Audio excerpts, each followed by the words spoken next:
ये कहानी है पंजाब के एक छोटे से पिंड की, जो लुधियाना से करीब 60 किलोमीटर दूर है। कहते हैं इस गांव का नाम लेना भी अपशकुन है, क्योंकि जो वहां गया वो या तो गायब हो गया या फिर अपना साया वहीं छोड़ आया।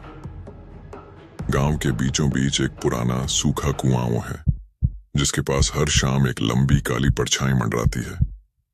न चेहरा न आवाज, बस जलती हुई लाल आंखें। कुछ कहते हैं वो सिर्फ उसी को दिखती है जो कुएं को ध्यान से देखता है। जिसने कुएं को देखा उसका साया उसका नहीं रहा। एक दिन दूध वाला अमरजीत कुएं के पास अटकी एक साड़ी निकालने गया। जैसे ही उसने हाथ बढ़ाया, कुएं से एक सफेद ठंडी उंगली बाहर निकली और उसकी कलाई कसकर पकड़ ली। गांव वालों ने किसी तरह उसे छुड़ाया, मगर तब से अमरजीत कहता फिरा, उसने मेरी कलाई नहीं मेरा साया पकड़ लिया है। कुछ ही दिनों में अमरजीत की परछाई उल्टी दिशा में चलने लगी और फिर एक सुबह उसकी छाया ही गायब हो गई।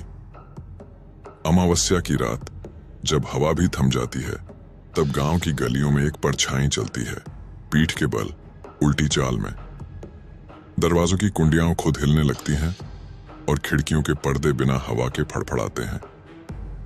जिसने भी उस परछाई को देखा उसकी जिंदगी बिखर गई। किसी के बच्चे बीमार पड़ गए, किसी के घर में साए ही गायब हो गए। गांव का निडर लड़का गुरप्रीत, जिसे सब शरदा पुट्टर कहते थे, कुएं के पास गया और चिल्लाया, अगर तू है तो सामने आ। एक भयानक चीख आई और वो गायब। सिर्फ उसका जूता और उसका साया कुएं के पास मिला। गांव के बुजुर्ग बाबा कर्म सिंह कहते हैं, वो कोई चुड़ैल नहीं, वो एक औरत की आत्मा है जिसे जिंदा कुएं में दफना दिया गया था।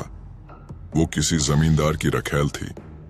जब वो गर्भवती हुई तो गांव ने उसे बदचलन कहकर मार डाला।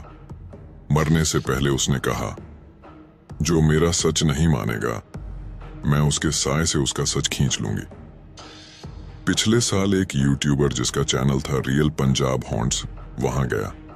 उसकी आखिरी रिकॉर्डिंग में बस यही दिखा, एक धुंधली ऊंची परछाई और आवाज, तेरा साया अब मेरा है।